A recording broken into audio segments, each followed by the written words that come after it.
l'info éco avec Capital.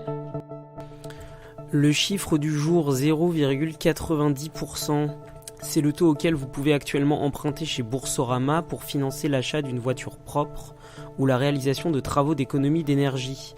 En novembre, le gouvernement en appelle à la contribution des banques pour aider les Français à opérer leur transition énergétique. L'idée, proposer des offres de prêts verts affectés à l'acquisition de véhicules propres ou la réalisation de travaux d'économie d'énergie. Certaines offres existent déjà, mais elles ne sont pas légion. Boursorama se lance donc dans la course avec une réduction de 5% sur sa grille de taux pour l'achat d'un véhicule électrique ou hybride rechargeable ou la réalisation de travaux.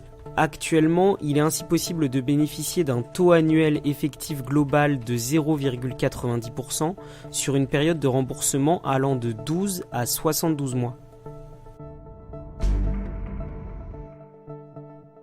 Le coup de gueule des Gilets jaunes semble avoir porté ses fruits concernant le tarif des péages. Face à la grogne sociale, le gouvernement aurait pour l'instant renoncé à appliquer la hausse des prix des péages routiers prévue pour 2019. Selon le journal du dimanche, cette augmentation de 1,9% devait être annoncée le 11 décembre dernier. Mais ce geste ne pourrait être que temporaire. Coincé entre l'équilibre budgétaire et la pression des entreprises d'autoroutes, victimes de nombreuses dégradations sur leur réseau depuis quelques semaines, le gouvernement pourrait finalement appliquer cette hausse prochainement. Le plus tard possible, espèrent sûrement les usagers de la route. L'info pratique Capital avec la fusion des régimes complémentaires Agirc-Arco et l'entrée en vigueur du nouveau dispositif de bonus-malus, les salariés nés à partir de 1957 sont incités à retarder leur départ en retraite. Et ce, même s'ils ont déjà obtenu leur retraite à taux plein. Un départ immédiat leur ferait effectivement subir un malus.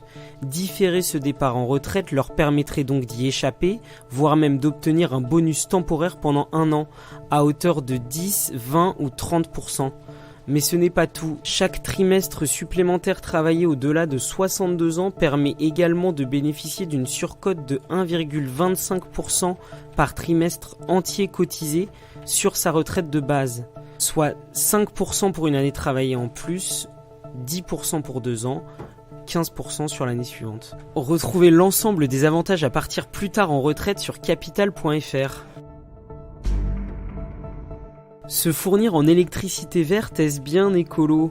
Aujourd'hui, de nombreux contrats d'électricité verte sont proposés par les vendeurs d'énergie, une appellation qui oblige ces derniers à acquérir des garanties d'origine.